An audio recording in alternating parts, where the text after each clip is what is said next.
Episode of mastering commodity. पिछले episode में हमने ये सीखा कि गोल्ड खरीदने से पहले क्या चेकलिस्ट होनी चाहिए। आज के एपिसोड में हमने और सीखेंगे about gold pricing in India.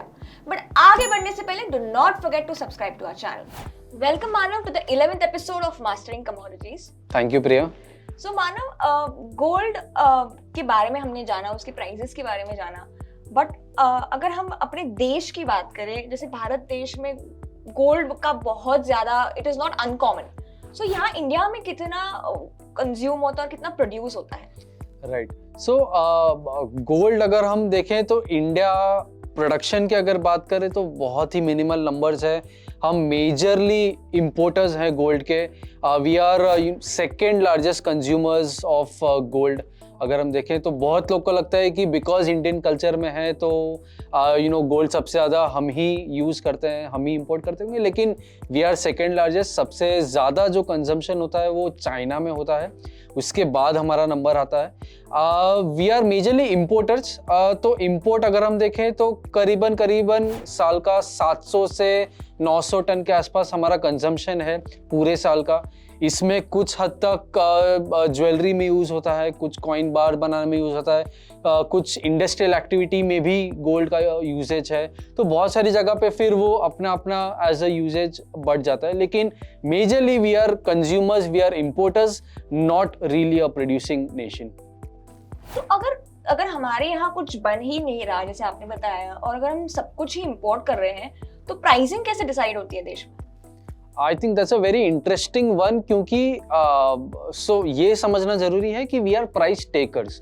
तो बिकॉज हम सबसे ज़्यादा इंपोर्ट करते हैं तो हम हमारा प्राइस नहीं डिफाइन करते। जो प्राइस, जैसे हमारा बेंचमार्क है कॉमेक्स जो एक्सचेंज है, वहाँ का हमारा बेंचमार्क जो इंटरनेशनल प्राइस है, तो उस प्राइस के हिसाब से हमारी प्राइसिंग डिसाइड होती है।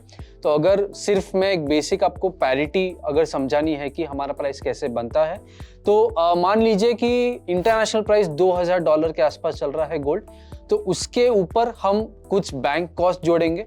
उसके बाद हमारी करेंसी का जो मल्टीप्लायर है, जैसे अगर USD INR जैसे हम बात करें 83 के आसपास चल रहा है, तो वो करेंसी हम उसमें जोड़ेंगे।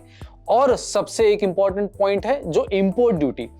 इम्पोर्ट ड्यूटी बेसिक ड्यूटी है 10%, उसके बाद आती है सेस, तो दोनों मिला के 15%। तो ये सारी चीज़ें जब जुड़ती है तब जाके हमारा जो 60,000 का जो कॉस्ट आता है वो बनता है। तो 2000 से लेके $2000 से 60,000 रुपए की जो जर्नी है वो ऐसे बनती है। तो because we are price takers, international price के हिसाब से हमारा प्राइस बनता है। So, इस हिसाब से अलग अलग देशों में उनके अलग अलग प्राइसेस होंगे। जी बिल्कुल। अब कई बार हम सुनते हैं कि लोग अलग अलग कंट्रीज से गोल्ड लेकर आते हैं। जी, तो मतलब अलग अलग देशों में इसी वजह से प्राइस में डिफरेंस आता है। इम्पोर्ट ड्यूटी बहुत बड़ा फैक्टर है, बिकॉज हम इम्पोर्टिंग नेशन हैं, हमारे डेफिसिट्स और उनको भी मैनेज करना ज़रूरी है। तो import duty on end of change होती रहती है। लेकिन अगर मैं एग्जांपल लूँ दुबई का, दुबई से बहुत लोग ये चाहते हैं कि गोल्ड वहाँ से लेके आए, लेकिन वहाँ पे भी एक लिमिट है, बिकॉज वहाँ पे इम्पोर्ट ड्यूटी कम है, टैक्स कम है, लेकिन एक लिमिट भी है कि आप 50,000 से ज़्यादा आप गोल्ड ला नहीं सकते। तो वो भी एक लिमिट है जो आपको उस दायरे में रह के चलना पड़ता है। सो वो एक डिफरेंस पड़ जाता है। लेकिन बहुत लोग ये करते हैं कि ओवरसीज़ में थोड़ा कम है, इम्पोर्ट ड्यूटी का बेनिफिट है, रुपी शायद थोड़ा उतना मैटर नहीं करता जो उनकी लोकल करेंसी, इसलिए ओवरसीज़ में लाते हैं, लेकिन लिमिट याद रखना ज़रूरी है। थैंक यू मानव। सो दोस्तों, आज हमने गोल्ड की सारी प्राइसिंग के बारे में बहुत आसानी से समझा है। सो आगे हम और भी एपिसोड्स लेके आएंगे। So till then keep searching Motilal Oswal. Investment in securities market are subject to market risks. Read all the related documents carefully before investing.